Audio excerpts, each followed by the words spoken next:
तेल और गैस के वसी ज़खायर का मालिक अफ्रीका का एक बड़ा मुस्लिम मुल्क सूडान जंग की जद में आ गया। ये तेल और सोने के वसी ज़खायर उसके लिए मौत का सबब बनने लगे और हज़ारों शहरी इस वक्त कत्ल किए जा चुके हैं। इस जंग के बारे में आमिर रज़ा से बात करते हैं। आमिर भाई, सूडान में जंग छिड़ चुकी है, हज़ारों अफराद जो है ना वो मौत के मुंह में चले गए हैं। ये सारा मामला क्या है, इस बारे में हमारे नाजरीन को बताइएगा। दिल भाई, बड़े अफसोस की बात है कि सूडान एक ऐसा मुल्क है जो कि कुदरती मादनियात से माला माल, अगर आप किसी मुल्क को कह सकते हैं तो अफ्रीका के अंदर ये वो मुल्क है जहाँ पर आपको मादनियात की एक बड़ी रेंज मिलती है। यानी ये वो मुल्क है जहाँ पर सोना बेबहा है। सालाना को 4-5 लाख टन सोना निकाला जाता है। अगर आप इसके तेल की बात करें तो 5 बिलियन बैरल का तखमीना लगाया गया तेल का इसका। फिर इसमें क्रोमियम निकलता है, फिर इसमें मैग्नीशियम निकलता है, फिर इसमें जो है आयरन इसमें मौजूद है। इसके बाद इसमें बहुत सारे दूसरी ऐसी मादनियात जिनको हम कीमती मादनियात कहते हैं, और हम कहते हैं कि वो ऐसे मिनरल्स हैं जिनको इस्तेमाल किया जाता है बशमूल यूरेनियम के, वो यहाँ पर मिलते हैं। लेकिन बदकिस्मती कहना चाहिए कि एक लंबे अरसे से ये खाना जंगी का शिकार है। यहाँ पर 2011 में भी शदीद जंग हुई थी, जिसके बाद नॉर्थ और साउथ सूडान के अंदर ये तकसीम हो गई। अब नॉर्थ सूडान जो है वहाँ तो अमन हो गया, क्योंकि वहाँ पर एक जैसे कबाइल जो हैं वो रहाइश पजीर हैं। लेकिन साउथ का जो सूडान है वहाँ पर खाना जंगी मज़ीद शुरू हो गई। यहाँ पर 30 साल आमरीत रही। उमर अल बशीर थे जो कि एक आमिर सरबराह थे, और उन्होंने यहाँ पर 30 साल तक हुकूमत की। लेकिन 2019 में उनका इंतकाल हो गया। उनके इंतकाल के बाद यहाँ पर पहले से मौजूद एक आरएसएफ ग्रुप था जो कि रैपिड सिक्योरिटी फोर्सेस का ग्रुप था। ये असल में नीम मलेशिया किस्म के लोग थे। इन्होंने और सूडानी फ़ौज ने मिलकर एक अबूरी सेटअप जो है हुकूमत कायम कर ली। लेकिन ये हुकूमत ज़्यादा चल नहीं सकी। चल क्यों नहीं सकी? वो जो आपने बात की कि वहाँ पर मौजूद सोना और तेल के ज़ाहिर हैं। अब जो नॉर्थ सूडान है वहाँ पर तेल निकलता था, लेकिन उनके पास बंदरगाह कोई नहीं थी, तो वो साउथ के ज़रिए सारे का सारा तेल अपना पाइपलाइंस के ज़रिए साउथ में लाते थे, और यहाँ से फिर वो जो सूडानी बंदरगाह है वहाँ से वो दुनिया में तेल बेचते थे। इससे साउथ सूडान को जो है, जो जिसका दारुल खर्तूम है, वहाँ पर काफ़ी पैसा था, और इसी पैसे की बुनियाद पर जो उनका दूसरा ग्रुप था आरएसएफ का, उसने जो है सोना निकालना शुरू कर दिया, और सोना स्मगलिंग के ज़रिए, और ये स्मगलिंग जो है ये भी इसमें रशियन इन्वॉल्व थे, और ये रशियन जो इन्वॉल्वमेंट थी उनकी, उन्होंने इसको इस तरह से किया कि वहाँ एक ग्रुप है वेगास, इस ग्रुप को कहते हैं। ये ग्रुप असले के बदले सोना ख़रीदता था और दुबई के रास्ते उसको इंटरनेशनल मार्केट में फ़रोख्त कर देता था। अब ये जब दो ग्रुप आपस में जब इनके मफादात टकराए तो हुआ क्या? हुआ ये कि दोनों में खाना जंगी शुरू हो गई। यानी एक सूडानी फ़ौज है जो कि मौजूद है, अब भी मौजूद है।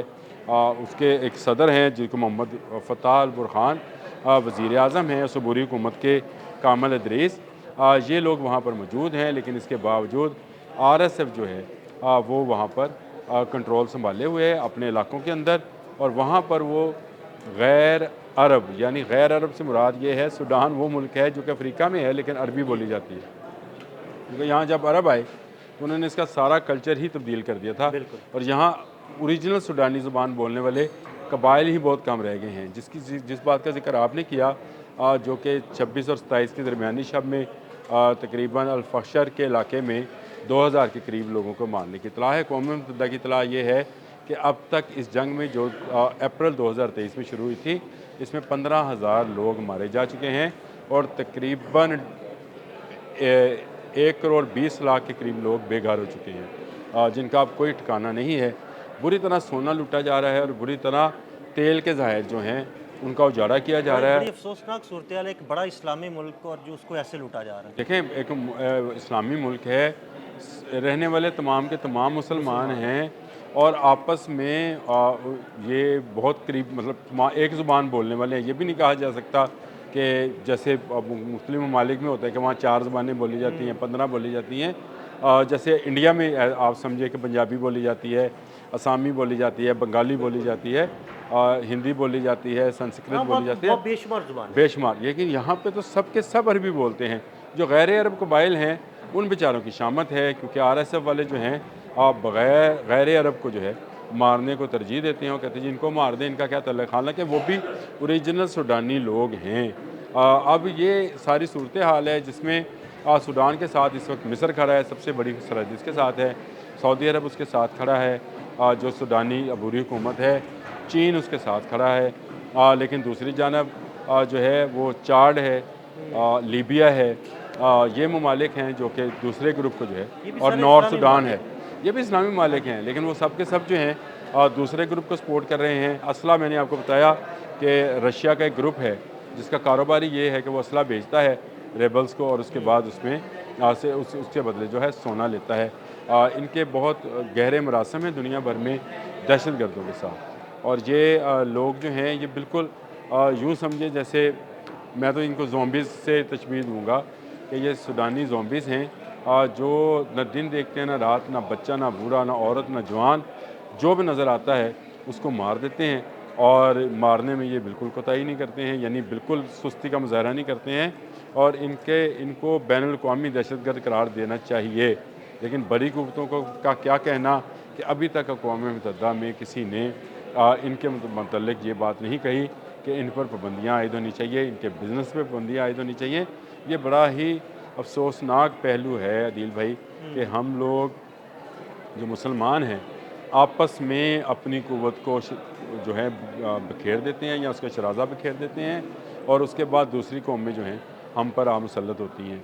तो सूडान बिल्कुल इसकी एक ताज़ा तरीन मिसाल है, जहाँ अप्रैल 2023 से शुरू होने वाली खाना जंगी अभी तक जारी है, और अक़वाम मुत्तहिदा ने बता दिया है कि इस साल वहाँ पर शदीद कहत आएगा। देखें दरियाए नील के साथ का इलाका है सारा, ये मिस्र में जो दरियाए नील बहता है सूडान से आता है, हाँ जी। और सूडान पूरे को क्रॉस करता है वो, और ये दुनिया की सबसे ज़रखेज़ ज़मीन है जिस पर सूडान वाक़या है, और इस पर जितनी फसलें होती हैं या जितना पैदावार होती है उसका 10% भी नहीं लिया जा रहा, क्योंकि किसान आप नहरें नहीं दे रहे, बिल्कुल। बेघर हो गए, उनके पास न बीज है, न खाद है, न अद्वियात हैं। ऐसी सूरत हाल में आप बताएं वहाँ पर काश्तकारी कैसे हो सकती है। और ये एक ऐसी मैं समझता हूँ कि खौफनाक चीज़ है, और सबक भी है सबके लिए, तमाम कौमों के लिए, कि अगर आप मुत्तहिद रहें तो यही जो दौलत ज़मीन के अंदर मौजूद है, जिसको निकाल कर औने पौने दामों बेचा जा रहा है, सोना है या तेल है, ये सारी की सारी दौलत जो है ये सूडान के लोगों की तरक्की के लिए, उनकी उनकी ज़िंदगियाँ बदल तलीम के लिए, उनकी हर बंदा वहाँ पे अमीर हो सकता है। बिल्कुल। वो मुत्तहिदा अरब अमारात से ज़्यादा दौलत रखते हैं, लेकिन आपसी जंग में जो है, आपस की खाना जंगी में पूरे का पूरा सूडान तबाह किए बैठे हैं। इस वक्त खर्तूम में शायद ही कोई बिल्डिंग्स ऐसी हैं जो बच गई हों। इसी तरह से जो दारफोर का इलाका है जिसमें RSF इस वक्त हुक्मरान है, वहाँ पर भी यही सूरत हाल है। तो आपसी जंग ने पहले सूडान को 2 हिस्सों में तकसीम किया, और अब मज़ीद 2 हिस्सों में तकसीम अगर हो जाएगा तो आप समझ सकते हैं कि मुसलमानों की ताकत जो है इसी तरह से मुनक़सम रहेगी, कभी इकट्ठे नहीं हो पाएंगे। बहुत शुक्रिया आमिर भाई जी। बिल्कुल आमिर रज़ा ने बड़ी तफसील के साथ आपको सूडान की सूरत हाल के बारे में बताया, और ये भी बताया कि वहाँ पर खाने जंगी क्यों जारी है। अदील अहमद और आमिर रज़ा को इजाज़त दीजिएगा। अल्लाह हाफ़िज़।